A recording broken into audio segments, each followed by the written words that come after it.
I recently read Sinner's Revenge by Deathly Rose, and this was an intense, brutal, and emotionally raw sequel that did not hold back. I really enjoyed it, so let's go ahead and talk about it. 4 years after escaping part of her past, Arya is completely unhinged, and rightfully so. Her bloodlust is stronger than ever, and this time she is going to be delivering justice on her own terms. This story is darker, gorier, and even more emotionally devastating than Blood of the Sinner, but every violent moment feels earned. One thing that I really loved is how Deathly Rose really leaned into the psychological unraveling of Arya. Her mental state has deteriorated and she is barely functioning in a society that has completely failed her. And we are also introduced to a ruthless villain, giving us multiple POVs, which adds so much depth. And throughout the story, there are some scenes that even made me put my lunch down, and there's one scene that is going to haunt even my nightmares,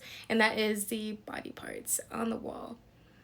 That being said, please check the trigger warnings if you need, but despite the darkness, the writing in the story is riveting, balancing between the gut-wrenching emotion with sheer, unfiltered rage, which I really enjoyed the rage. And that ending, brutal and very emotional. Now, I really enjoyed this story. For me, this is 5 stars, and I would say if you enjoyed the first book, then I highly recommend that you add this to your TBR because this one will wreck you. If you've read it, I would love to know your thoughts, and as always, happy reading.